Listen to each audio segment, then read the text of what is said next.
Welcome back, best ever listeners. I'm your host, Travis Watts. You're listening to Passive Investor Tips right here on Best Ever.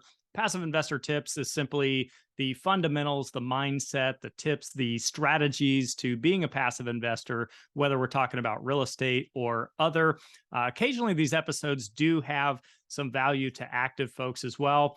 This one, case in point. What we're talking about in today's episode is why big money is made in the niches. This is something I've been wanting to share with you guys for a while now. Disclaimers, as always, never financial advice, not telling you or anyone what to do. This is simply for educational purposes only. So I want to kick off this episode today reading you the Webster definition of niche. So we're talking about a specialized segment of the market for a particular kind of product or service. So allow me to share a quick story with you guys. When I graduated college, I did what most people do. I started looking for a job and I didn't want to make it any harder than it needed to be. So I started with looking at the companies that affiliated with my school, the ones that they typically sync graduates up to. And what I found was easy access to a job, rather easy, and highly competitive, though, I will say that.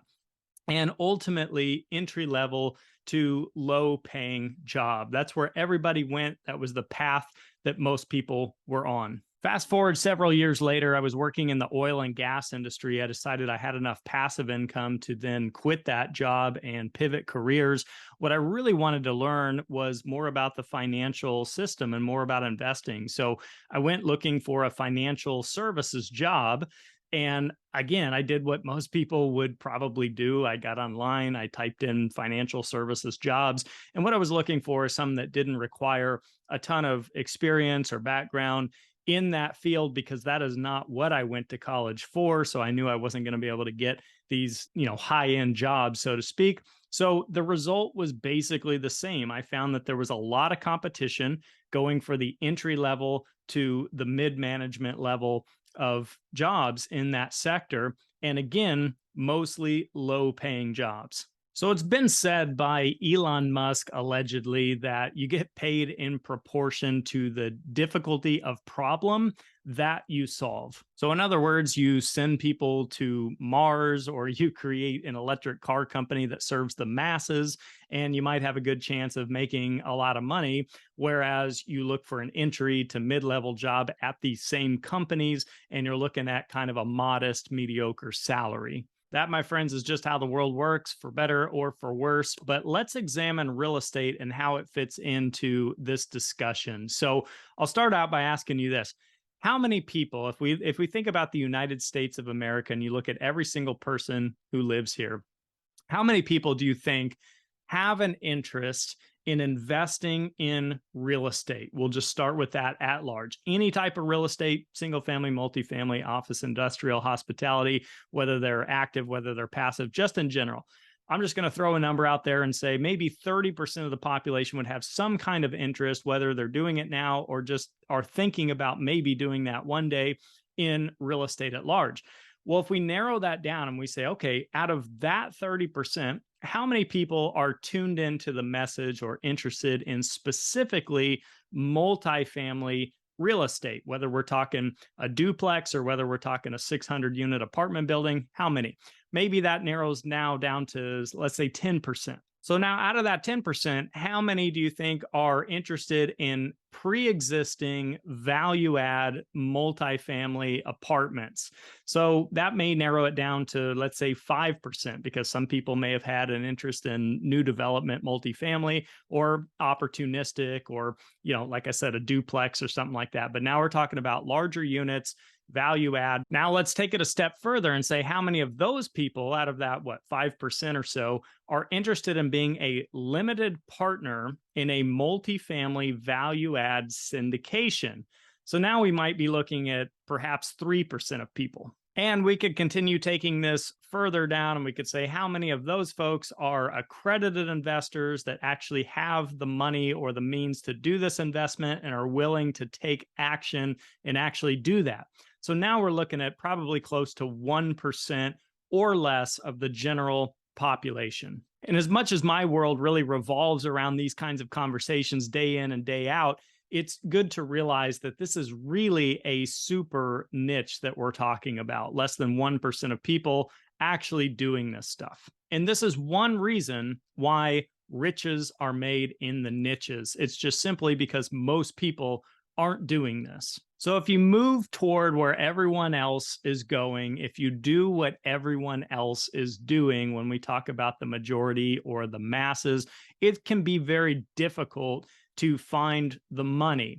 So I want to share with you a universal law of money. This is something you've probably never heard before, and I think it's very impactful. So please tune in. So to make real money, you need to do or provide three things. And whatever you do or provide needs to be scarce, in demand, and be a resource. So let's go back to the Elon Musk example. Is an electric vehicle scarce? Well, does everybody have an electric vehicle? That'd be one question to ask. No, I mean, in general, they're still pretty scarce. Are they in demand? Well, I was just on Tesla's website today, and they're back ordered for months on end. And I looked at other EV companies, and some of those are back ordered for a year or two. So it's quite in demand. You can tell just from the stats. And of course, is an electric vehicle a resource? Absolutely. It's a functional car that helps people get things done and get from point A to point B. So this is why big money is being made in this particular sector. So let's draw the same example to multifamily apartments. Is it scarce? Well, statistically speaking, we've been behind as a country in providing safe, affordable workforce housing since about the year 2000. And then we had a slowdown through 2008 to 2010 when builders pulled out and made it even more of a supply-demand imbalance. Then we had the pandemic, which slowed things down even more. And now we're seeing builders pull out again, which is making it even worse. So the bottom line is we're not keeping up. So yes, they're quite scarce. They're hard to find. They're hard to get your hands on. And so are they in demand? Well, again, look at the stats. So nationwide on multifamily apartments in the Class B, C sector are hovering about 95% occupied. So these apartments are full. And so that's your answer to, are they in demand? Absolutely. And last but not least, is it a resource? Sure it is. It's a house, it's shelter, it's a roof over someone's head, it's a usable resource for people. And that is why big money's being made in this particular sector. So coming full circle with the point of this conversation, why big money is made in the niches. Well, we just examined that, roughly speaking, I mean, we're having to guess a little bit here. We'll say 1% of people are investing in multifamily syndications. We'll say 1% of companies worldwide, if you look at every single type of business that exists, probably about 1% are in the business of making electric vehicles. The majority of people worldwide are working jobs. They have a W-2 active income. They're working anywhere from an entry-level job to usually a middle management job. And that's where the bulk of people are. And so therefore, your U.S. average salary, according to the Bureau of Labor Statistics at BLS.gov, is about $56,000 per year for a U.S. citizen. Meanwhile, you've got people like Elon Musk, to draw back to that example, worth roughly $250 billion, according to Forbes. So the takeaway here is quite simple. It's to find a niche and to either operate actively in that niche or to invest in a particular niche. Now, I'm not recommending, I'm not endorsing, I'm not affiliated with Elon Musk or Tesla or any of these companies. I'm not recommending any multifamily firms in particular. I'm just pointing out that the riches are made in the niches. And that's simply because what we're talking about is scarce, in demand, and it's a resource. So this was obviously a shorter episode of Passive Investor Tips, but that's the point. I'm trying to make it short, consolidated to the point to give you as much value as possible. I hope you found some value in this short episode. If we haven't connected on social media, let's do it. Instagram, Facebook, you can find me at Passive Investor Tips. Any other outlets online, Travis Watts or travis@ashcroftcapital.com. Hope you found some value. Thanks for tuning in. Have a best ever week, everyone, and we'll see you next week on the next episode.